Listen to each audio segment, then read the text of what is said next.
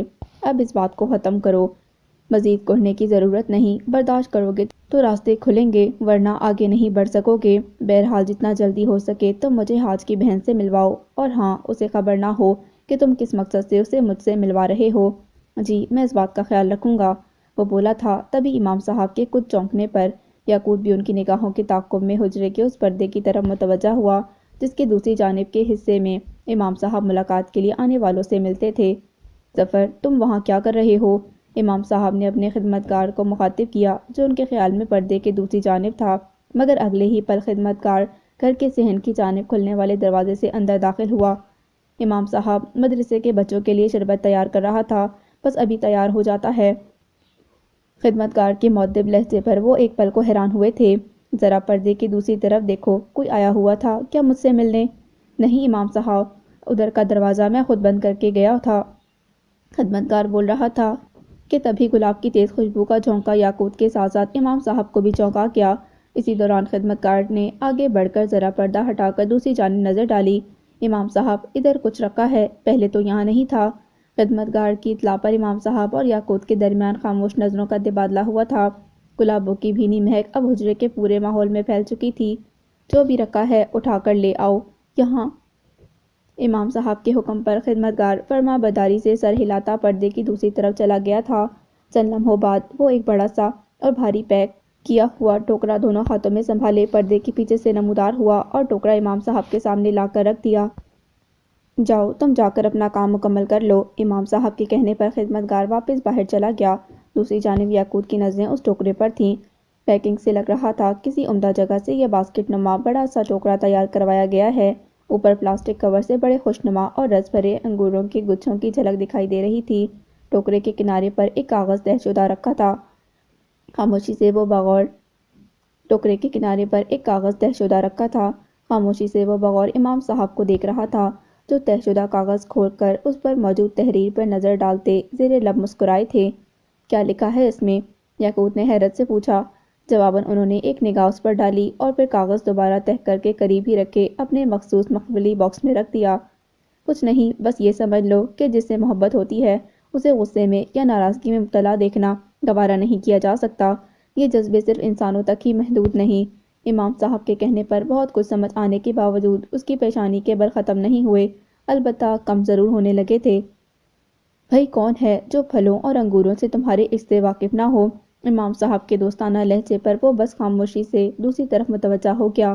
اب تو مان جاؤ بھئی، تھوڑا مسکرا ہی دو، یہ تحفہ تمہارے لیے آیا ہے، منہ پھیر کر اس کی ناقدری نہ کرو۔ امام صاحب نے محبت سے اسے گھیرا اور پھر دوبارہ اپنے خدمتگار کو آواز دی، ظفر، اس میں سے انگور یاقوت کے لیے نکالو اور اچھی طرح دھو کر لے آؤ، اور مدرسے کے بچوں کی چھٹی کے بعد یہ ٹوکرا یاقوت کے گھر پہنچا کر آؤ۔ رہنے دیں امام صاحب، باہر بچوں میں تقسیم کروا دیں یہ سب، میرا بھی دل نہیں کچھ بھی کھانے کا، وہ دھکے دھکے لہجے میں بولا۔ ظفر، میں نے جو کہا ہے وہ کرو بس۔ امام صاحب نے یاقوت کی بات مکمل نظر انداز کر دی تھی، جبکہ ظفر فرما برداری سے ٹوکرا اٹھا کر واپس چلا گیا تھا۔ میرا واقعی دل نہیں ہے امام صاحب، مجھے بس اب فیکٹری پہنچنا ہے، آج بھائی میرا انتظار کر رہے ہوں گے۔ بے دلی سے بولتے ہوئے اس نے جانے کے لیے پر تول لیے تھے۔ خاموشی سے بیٹھو، تمہارے چہرے سے ہی تھکن ٹپک رہی ہے، اور تم فیکٹری جانے کی بات کر رہے ہو؟ امام صاحب نے ناراضگی سے اسے دیکھا تھا۔ آج کو فون کر کے کہہ دو کہ تم میرے پاس ہو، میں اور کچھ نہیں سنوں گا۔ اس کے کچھ کہنے سے پہلے ہی وہ اسے خاموش کر گئے تھے۔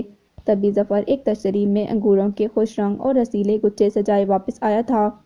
یہ سب انگور کھاؤ، ایک خوشہ بھی نہ چھوڑنا۔ امام صاحب کے تنبیہی لہجے پر وہ مسکراہٹ نہیں روک سکا تھا۔ ٹھیک ہے، لیکن پہلے آپ شروع کریں۔ مدرسے کے بچوں کے لیے دوسرا کوئی پھل تم خود خرید کر لے آنا۔ انگور باہر کہیں نہیں ملیں گے، ان کا موسم ابھی دور ہے۔ یہ تحفہ تمہارے لیے ہے، اسے تم اپنے لیے ہی رکھو تاکہ دینے والے بھی خوش ہوں۔ امام صاحب کی تاکید پر اس نے بس اس بات میں سر ہلایا تھا۔ یہ مخصوص انگور ہمیشہ کی طرح بہت ذائقے دار تھے، ٹھنڈے اور خوب رس بھرے۔ اس کے تنے ہوئے اعصاب انگور کھاتے ہوئے پرسکون ہو گئے تھے۔ بس میرے لیے اتنے کافی ہیں۔ چند خوشے کھانے کے بعد امام صاحب نے کہا، اب میں ذرا بچوں کو دیکھ لوں، تم آرام کرو یہیں۔ اطلاع ضرور دے دینا اپنے بھائیوں میں سے کسی کو کہ تم یہاں ہو، ورنہ کہیں سب پریشان نہ ہوں۔ اسے تاکید کرتے ہوئے وہ اپنی جگہ سے اٹھے تو یاقوت نے سورج سے آگے بڑھ کر ان کا ہاتھ تھام لیا تاکہ ان کو اٹھنے میں مدد دے سکے۔ بس بیٹھو تم آرام سے، میں چلا جاؤں گا۔ امام صاحب کے روکنے کے باوجود وہ احتراماً مسجد کے صحن تک ان کے ساتھ گیا۔ انگور ختم کر کے اس نے رسٹ واچ میں وقت دیکھا۔ دوپہر کے 3 بج چکے تھے۔ اعصاب پرسکون ہو چکے تھے مگر سر بھاری ہو رہا تھا۔ غازی کو ایک میسج کرنے کے بعد اس نے فون مکمل آف کیا اور پھر اطمینان سے نرم قالین پر دراز ہو گیا۔ آج جو کچھ ہوا وہ واقعات کسی دوسرے انسان کے لیے تو ناقابل یقین ہوں اور ہوش گم کر دینے والے ہو سکتے تھے مگر اس کے لیے نہیں۔ آج گزرے حالات کے بارے میں سوچتے ہوئے اس کی الجھن قائم ہی تھی، لیکن اب اسے بہت احتیاط سے ہر قدم اٹھانا تھا۔ امام صاحب کے مشوروں اور ہدایتوں کو اس نے سمجھ لیا تھا اور اب ان کے مطابق ہی چلنا تھا۔ سب کچھ اپنی جگہ، مگر آج جو کچھ ہوا تھا، جو کچھ اس نے اجوا کے حوالے سے سنا تھا، اس سب نے اسے بہت تشویش میں مبتلا کر دیا تھا۔ وہ اپنی اس تشویش کو کوئی نام نہیں دے رہا تھا۔ اسے بس اب اس وقت کا انتظار کرنا تھا کہ جب تک اجوا خود وہ سب کچھ اسے نہ بتا دیتی جو اس بھی چھپایا ہوا تھا۔ سوچتے سوچتے اس کی خمدار پلکیں غنودگی سے بھاری ہوتی آپس میں جڑنے لگی تھیں۔ کچھ ہی دیر میں نیند کی گہرائی میں ڈوبتے ہوئے دماغ تاریک ہو گیا۔ اچانک تاریکی چھٹنے لگی تھی۔ اس کی جڑی پلکیں آہستہ آہستہ کھلتی روشنی سے مانوس ہو رہی تھیں۔ حرکت کیے بغیر اس نے سامنے کے منظر کو پہچاننے کی کوشش کی۔ شیشے کی دیوار کے اس پار گزرتے وہ دھوئیں کے مرغولے نہ تھے۔ دھیرے سے اٹھ کر بیٹھتے ہوئے اس نے حیرت سے اپنے گرد کھڑی شیشے کی دیواروں کو دیکھا اور اگلے ہی پل اٹھ کھڑا ہوا۔ اس کے چاروں طرف پہاڑوں کی چوٹیاں تھیں جن کے درمیان سے بادلوں کے عظیم ٹکڑے گزر رہے تھے، اور وہ خود جانے کتنی اونچائیوں پر اس شیشے کے چوکور کمرے میں کھڑا تھا کہ اسے بادلوں کا سمندر نیچے بہتا دکھائی دے رہا تھا۔ ہر سمت دھند سی چھائی ہوئی تھی، مگر اس دھند کے علاوہ بھی ایک عجیب سی دودھیا روشنی باہر پھیلی تھی۔ سانسوں کو جکڑ لینے والے منظر اس کے ارد گرد بکھرے ہوئے تھے، مگر اتنی عظیم اور اونچائی پر اس کا دل پریشان ہونے لگا تھا۔ اس کے پیروں تلے فرش نرم قالین میں چھپا تھا۔ سر اٹھایا تو لکڑی کی مضبوط ڈھلانی چھت دکھائی دی، مگر دیواریں شفاف شیشے کی تھیں۔ اس نے بے اختیار چاروں طرف شیشے کی دیواروں میں باہر نکلنے کا راستہ تلاش کیا، مگر کوئی دروازہ، کوئی راستہ نہ ملا۔ بادلوں سے اوپر کانچ کی ان دیواروں میں قید وہ تنے تنہا وحشت میں مبتلا ہو چکا تھا۔ کچھ سمجھ نہیں آ رہا تھا اس قید سے نکلنے کے بعد بھی وہ کہاں اور کیسے جا سکے گا، جبکہ اس چار دیواری سے باہر نکلنا بھی ناممکن نظر آ رہا تھا۔ بے بسی اور وحشت ناک کیفیت میں بے چین اور ہراساں وہ اس چار دیواری میں منڈلا رہا تھا کہ یکدم اسے دور بادلوں کی دھند سے کوئی سفید چیز اڑتی ہوئی اپنی سمت آتی دکھائی دی۔ شیشے کی دیوار پر ہاتھ جمائے وہ ساکت نظروں سے اس چیز کو دیکھ سکتا تھا جو سفید لبادے میں نازک وجود کے ساتھ اپنے سفید براق، اپنی جسامت سے بھی بڑے پروں کو پھڑپھڑاتی اب بالکل اس کے سامنے ہوا میں معلق تھی۔ اس کے خمدار سیاہ بال اس کے شانوں پر بکھرے انتہائی حسین لگ رہے تھے۔ اس کے ازلے چہرے کو پہچاننے میں وہ غلطی کیسے کر سکتا تھا؟ ڈھیروں گلابوں کے پھولوں کو بازوؤں میں سنبھالتے وہ مسکراتے چہرے کے ساتھ اسے دیکھتی، کبھی دائیں جاتی کبھی بائیں، جبکہ ایک ٹک اسے دیکھتے ہوئے وہ اپنی ساری وحشت بھول چکا تھا۔ اس کے لبوں پر بکھری مسکراہٹ سب کچھ بھلا دینے کے لیے کافی تھی۔ یکدم وہ پھڑپھڑاتے پروں کے ساتھ اس کے سامنے سے ہٹ کر شیشے کی اس چار دیواری کے چکر کاٹنے لگی۔ دوسری جانب وہ حیرت سے اسے باہر منڈلاتا دیکھتا رہا، یہاں تک کہ وہ ایک بار پھر شیشے کی دوسری جانب اس کے سامنے آ رکی تھی، بہت قریب، اتنا کہ وہ اس کی سیاہ حسین کانچ سی آنکھوں میں اپنا چہرہ دیکھ سکتا تھا، اس کے ہر نقش کو اپنی آنکھوں میں جذب کر سکتا تھا۔ شیشے کی دیوار درمیان میں ہونے کے باوجود ہر فاصلہ مٹ گیا تھا۔ دل مل رہے تھے، آنکھوں سے آنکھیں تک خاموش پیام پہنچ رہے تھے۔